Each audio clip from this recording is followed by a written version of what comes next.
Bonjour. Voici une vidéo pour vous expliquer l'intérêt de l'indicateur Stochastic Reverse Engineering pour MT4.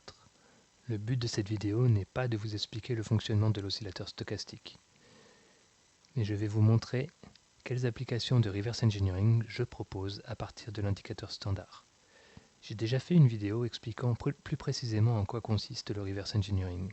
Ici, je vais vous montrer 3 exemples d'applications sur la stochastique. Sauf cas très particulier, la stochastique se calcule au fur et à mesure des clôtures de bougies. Sa fonction mathématique fait qu'elle évolue entre 0 et 100. Jusque-là, je ne vous apprends rien. Il existe plusieurs utilisations dans des stratégies autour de la stochastique. Vous pouvez surveiller le changement de pente de la stochastique, surveiller les cassures des niveaux de surachat ou de survente, ou surveiller les croisements de la courbe K avec la courbe D. Grâce à cet indicateur, une attente de changement de pente se traduira par un niveau de prix à casser. Une attente de cassure de niveau de surachat ou de survente se traduira par un niveau de prix à casser. Une attente de croisement de la courbe K avec la courbe D se traduira par un prix à casser. Du coup, vous pourrez mieux visualiser ce que vous attendez, observer peut-être que cela coïncide avec un niveau déjà connu, ou même poser un ordre conditionnel pour éviter de surveiller l'événement attendu.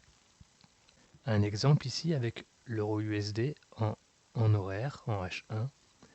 Vous voyez l'oscillateur stochastique lent avec les paramètres standards 5, 3, 3.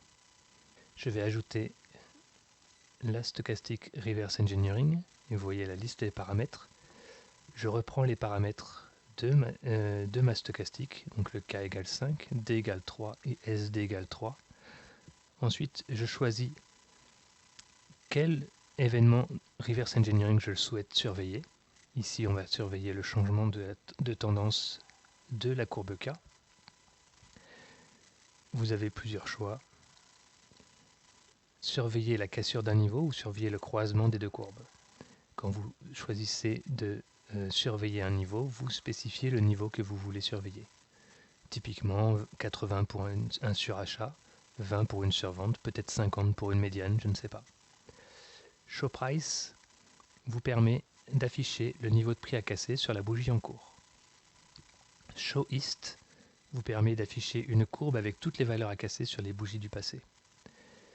Dans le cas où vous choisissez d'afficher l'historique, vous pouvez choisir la couleur de la courbe et ensuite vous pouvez spécifier des alertes, alertes sonores, alertes avec un affichage de pop-up ou même alertes par envoi de notifications ou d'email si la plateforme MT4 est correctement configurée.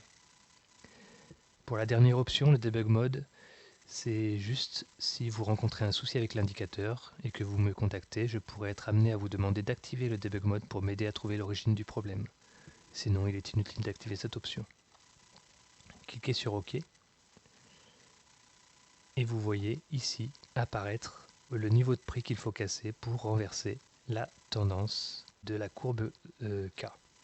Donc, elle est haussière, les prix sont au-dessus de ce niveau-là. Pour que cette courbe devienne baissière, il faut que les prix viennent casser les 1,12 700. Voilà. On peut afficher l'historique, toutes les valeurs sur les bougies précédentes. Voilà. On peut, comme on l'a dit, choisir de voir quel prix il faut casser pour rentrer ou sortir de la zone de surachat.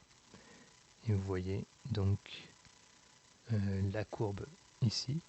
Alors vous voyez ici par exemple les prix ont croisé le niveau. Il n'y a pas eu de croisement ici puisque ce sont les prix de clôture qui font foi.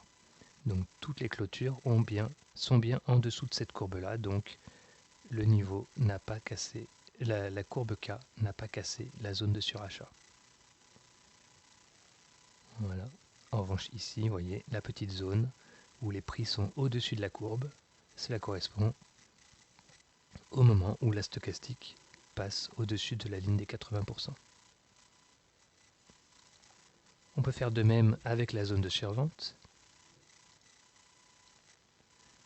Voilà. Et donc à chaque fois que les prix passent sous cette ligne, au même instant, la stochastique passe sous la ligne des 20.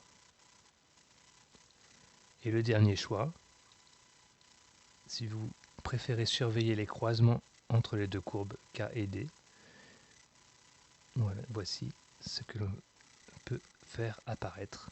Si on veut que les courbes viennent de se croiser, les prix étaient en dessous de la courbe et sont passés au-dessus de la courbe sur la bougie précédente. Voilà. Maintenant, si on veut que la courbe K repasse sous la courbe D, il va falloir que les prix viennent casser les 1,12,681. Afficher l'historique vous permet de savoir à tout instant, sur toutes les bougies, quel prix il a fallu casser pour que le croisement s'effectue, et de manière très précise. Par exemple, sur cette bougie rouge, il y a eu un croisement, vous voyez, de la courbe K avec la courbe D, mais sans cette information, il vous est impossible de savoir si le croisement a eu lieu en début, au milieu ou en fin de bougie. Ici, vous savez qu'il a fallu, vous connaissez le prix exact qu'il a fallu atteindre. Si la petite étiquette veut bien s'allumer, voilà. Il a fallu casser les 1,1319 pour que la stochastique croise sa ligne de signal. J'espère que cet indicateur vous sera très utile, et si vous voulez d'autres renseignements sur cet indicateur, ou si vous souhaitez d'autres options de reverse engineering sur vos indicateurs préférés, n'hésitez pas à me contacter à cette adresse mail. Merci, au revoir.